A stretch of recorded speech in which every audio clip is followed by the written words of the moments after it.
What's going on, guys? Today we are going to learn Happier Than Ever by Billie Eilish. This is actually a surprising song. I wasn't expecting it to sound how it did, but it's pretty cool. It's actually pretty interesting to learn on the guitar, so let's get right into it. If you're a complete beginner, you are going to find the song tricky, so start instead with my free beginner course by clicking right here. Otherwise, let's get into the song.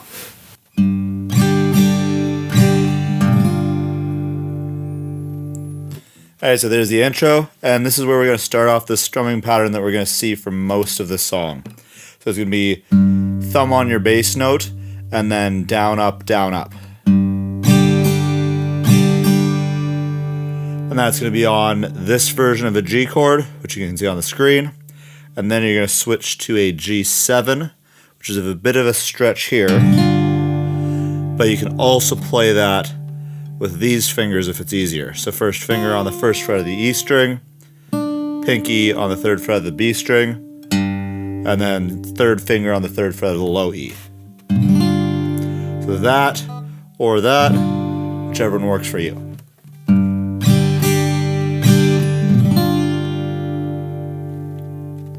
And then we're going to move into the chorus, which is using this main rhythm that we're going to feel for most of the song, which is what we just learned there.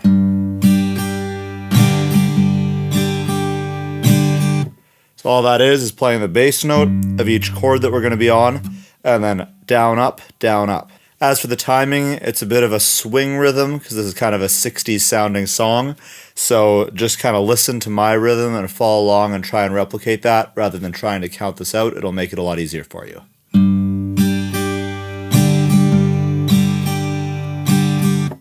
Alright, now moving into the chorus, it's going to sound like this.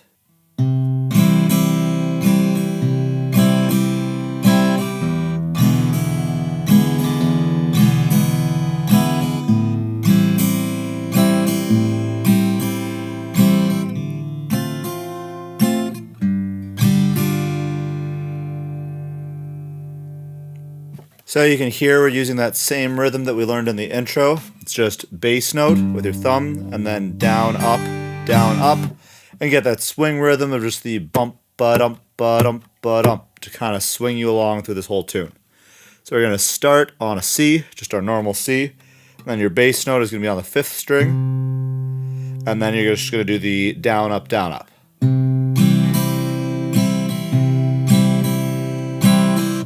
So you play that swing rhythm twice, and then you switch to an E7. And you do the same rhythm.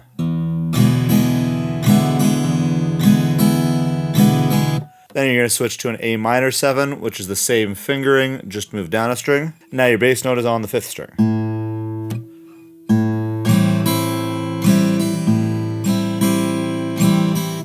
Then you're going to switch to a D minor 7. And now your root note or bass note is on the 4th string. And you're just going to do that rhythm once before switching to a G7 again. And that ends up your chorus. Your G7 is just going to be played bass note, down, up, instead of 2 down ups. So slowly for you, here's the full chorus. Just try and follow along.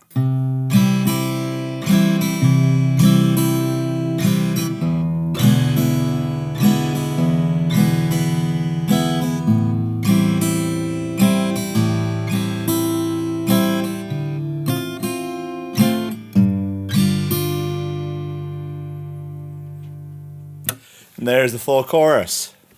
Okay, so moving into the verse, this is what it's going to sound like.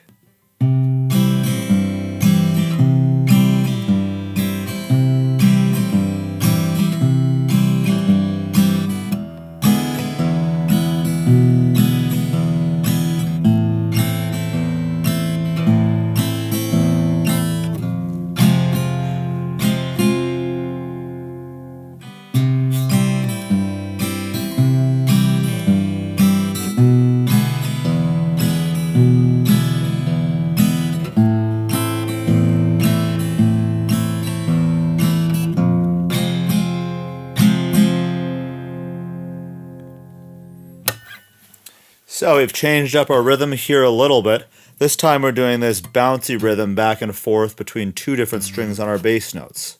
So this is actually a technique called Travis picking, where we're alternating our bass notes to give a really old school bluegrassy kind of feel.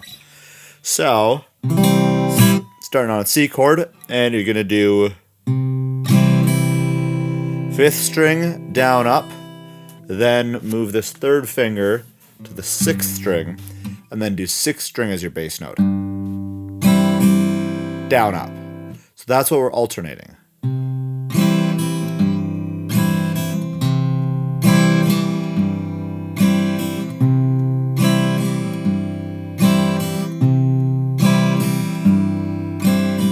You see how we're just going back and forth on these two different strings. So you can go back and forth 4 times on the C chord.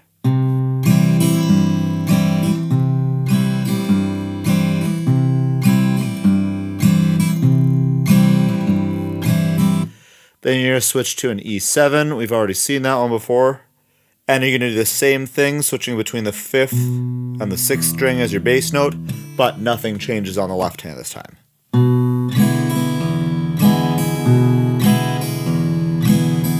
And you're just going to go back and forth twice on this chord. Then we're going to switch this time to an A minor chord and do the exact same thing.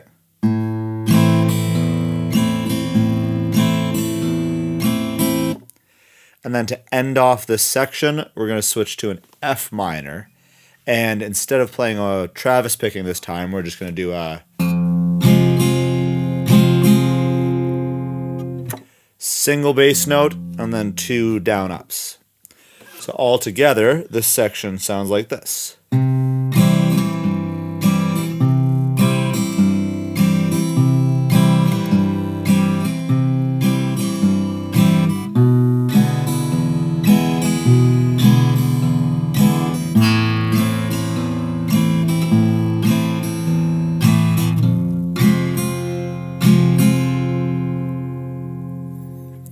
And then to continue on the verse, we're going to do the same thing we just played here, except this time the C chord you're also only alternating twice, instead of 4 times like in the first run through.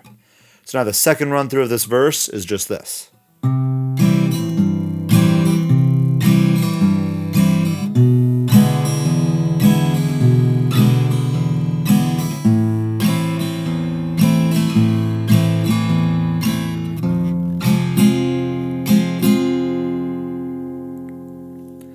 So you can see how that's the exact same as the first run through of the verse, just the C chord is only played for half as long.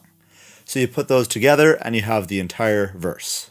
Alright, now we're going to move into the pre-chorus. The pre-chorus together is going to sound like this.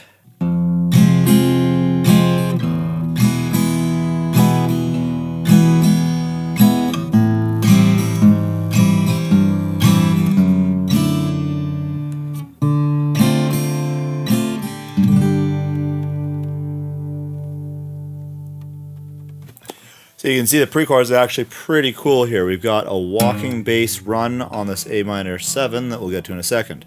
So starting out the pre-chorus with the same F minor that we ended the verse with. And then we're switching to an E, not an E7, but a full E. And we're going to do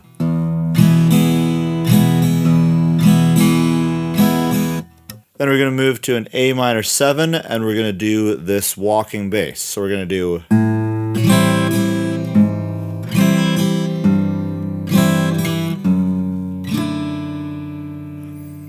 so this is an A minor 7 with the open 5th string. And then you're going to do pinky on that 4th fret of the 6th string. Might be a bit of a reach. Then 2 strums, 3rd finger on the 3rd fret of the E string.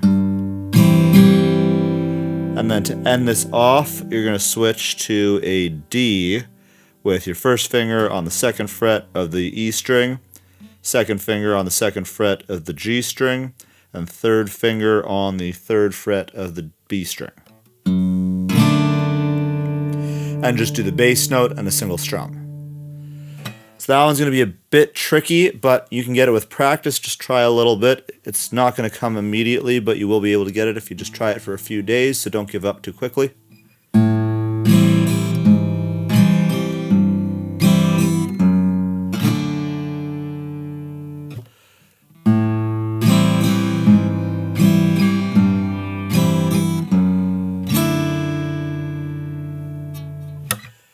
And you're going to add that same kind of swing feel into this that we've been playing the whole song with.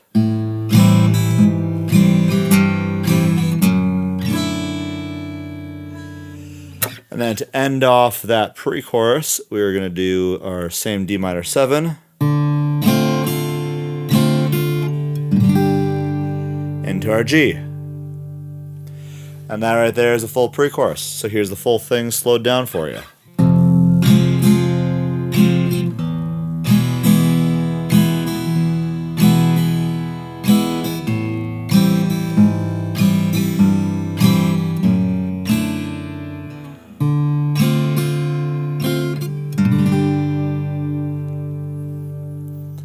There's the full pre-chorus.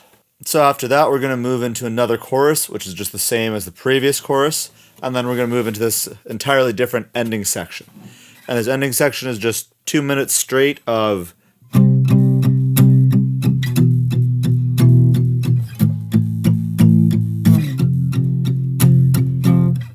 Alright, so what we're doing here is we're playing power chords starting on a C5, and we're going to play 2 sets of triplets. So that's 1, 2, 3, 4, 5, 6. So 6 strums, and you're emphasizing the first one and the fourth one. And that's the rhythm we're going to use for all of these.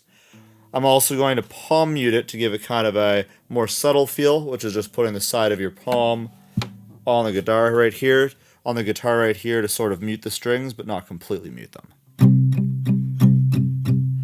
And you're going to go from a C5 to an E5 to an A5 and to an F5. So that whole section is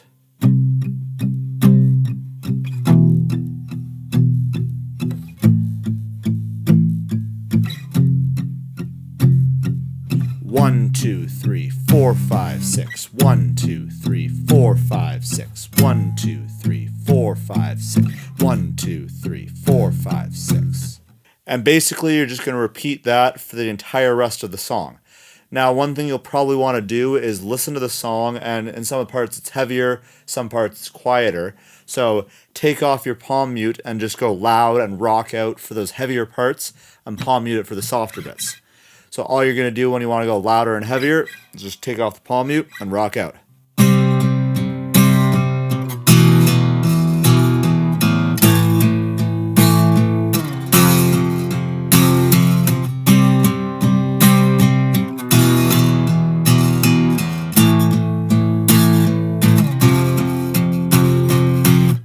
And here you're going to want to play loud, play strong. Don't worry if the frets are buzzing a little bit. This is a rock part, so just let it go.